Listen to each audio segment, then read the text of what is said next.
गुरु में मैं हूं विकास कुशवाहा और आपका स्वागत करते हैं अपने नए से प्यारे चैनल द गरीब गुरु में। और हम लोग बात करने वाले हैं नेक्स्ट आपका एग्जाम सीरीज है रिप्रोडक्टिव वाला सिस्टम। हम लोग रिप्रोडक्टिव सिस्टम पढ़ रहे हैं, उसमें हम लोग बात करेंगे फीमेल रिप्रोडक्टिव सिस्टम में।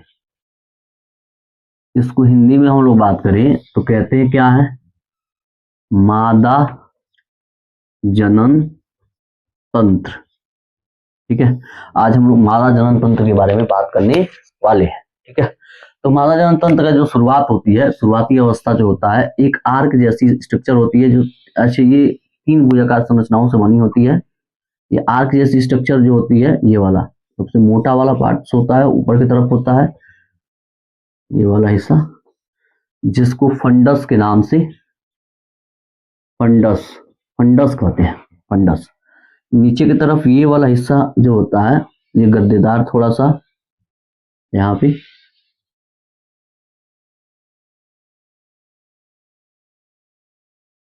ये वाला हिस्सा होता है जिसको गर्भाशय भित्ति कहते हैं।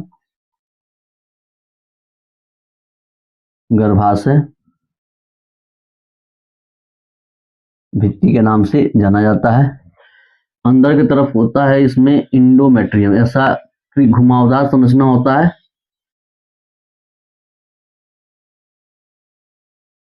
यही मासिक धर्म में कट के गिरता है जो ब्लडिंग के रूप में, इसको कहते हैं इंडोमेट्रियम। इंडोमेट्रियम या इसी को हिंदी में क्या कहते हैं, इंडोमेट्रियम को हिंदी में क्या कहते हैं, अंत गर्भाशय भित्ति। अंदर की तरफ गर्भाशय भित्ति जो होता है अंत गर्भाशय भित्ति कहते हैं। और यहां से क्या लगा होता है, तो यहां से एक पतली नली जैसी संरचना निकली होती है और आगे चौड़ी हो जाती है, ऐसा आर्क जैसा स्ट्रक्चर बनाती है। और आगे की तरफ ऐसा स्ट्रक्चर होता है जो रेशम के धागे जैसी संरचना निकली होती है, ऐसा। अब इसको कहते हैं अंडवाहिनी। अंडवाहिनी कहेंगे या इसको इंग्लिश में फैलोपियन ट्यूब कहते हैं। फैलोपियन ट्यूब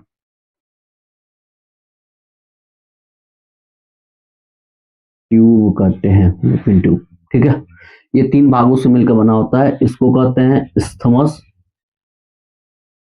या हिंदी में कहेंगे संयोजी। ये वाला यहां से लेकर यहां तक वाला जो भाग होता है, यहां से डॉटेड यहां तक, इस वाले भाग को एम्फूला कहते हैं। एम्फूला या तुम्बिका के नाम से जाना जाता है। तुम्बिका के नाम से जाना जाता है। नीचे वाला जो होता है इन्फेंडिबल्स होता है।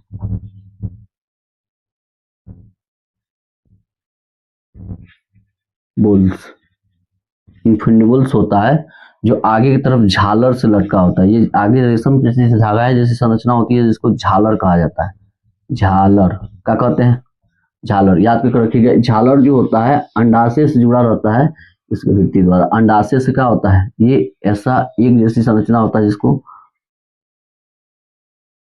अंडाशय या ओवरी कहते हैं, फीमेल ओवरी। इधर की तरफ से ऐसा ही स्ट्रक्चर इधर की तरफ भी लगा होता है। आगे पतला होता है और तब मोटा होता जाता है।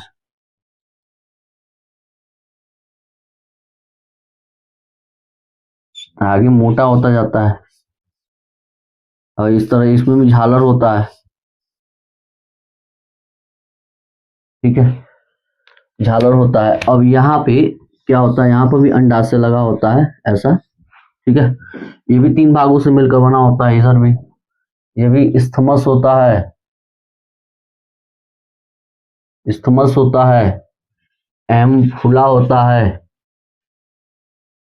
एम्फूला होता है और इनफेंडिबल्स होता है, झालर होता है, इनफेंडिबल्स, पल्स, इनफेंडिबल्स और झालर होता है, झालर या झलरी। और ये अंडाशय होता है जिसमें ईग का निर्माण होता है, ईग का निर्माण होता है। और यह ईग जो होता है यहाँ से बाहर निकलता है विकसित होकर यहाँ से, और निकल के कहाँ जाता है, एम्फुला में जाके स्थित हो जाता है यहीं। यहाँ से अब नीचे वाला हिस्सा जो होता है यहाँ पे गोलाकार स्ट्रक्चर जो पतला और पतला हो जाता है ग्रीवा के रूप में, जिसको सर्विक्स कहते हैं, सर्विक्स के नाम से जाना जाता है। नीचे तरफ और पतला हो जाता है जिसको वेजाइना कहते हैं, वेजाइना या क्या कहते हैं, योनि, योनि के नाम से जाना जाता है। अब यहाँ पे यहीं से क्या होता है, स्पर्म जाता है, स्पर्म जाता है यहाँ पे इधर या इधर कहीं मुड़ जाएगा इधर, और इधर से स्थमस से संयोजी को पार करके कहाँ जाएगा, एम्फुला में।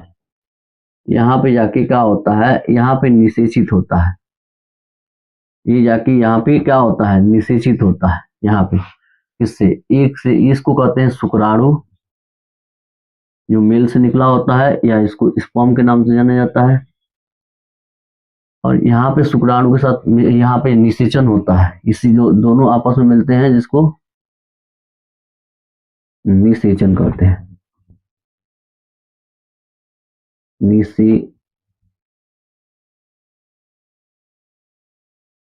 निषेचन के नाम से या फर्टिलाइजेशन के नाम से जाना जाता है। ठीक है, यहाँ पे दोनों का मिलन होता है, यहाँ पे निषेचन होता है, इसी प्रक्रिया को फर्टिलाइजेशन भी कहते हैं। तो ये फीमेल रिप्रोडक्टिव ऑर्गन्स है, हम लोग एक फीमेल रिप्रोडक्टिव ऑर्गन्स बना के देखे हैं, ऐसा ही होता है। ठीक है, तो आपको समझ में आ गया होगा, हम लोग बात किए हैं पूरा चीजें, तो हम लोग समझ में आ गया होगा। अब वीडियो को अगर समझ में आ गया तो सभी तक पहुंचा दिया कीजिए। इसको कहते हैं ना, ये वाला जो हिस्सा होते हैं इंडोमेट्रियम्स या अंतःवृत्ति, यही क्या होता है, जो मासिक चक्र पढ़ाएंगे आप लोग को, मेंस्ट्रुएशन साइकिल, उसमें बताएंगे कि यही कट कट के ब्लड के रूप में बाहर गिरता है फीमेल्स पार्ट से। ठीक है, तो ये आप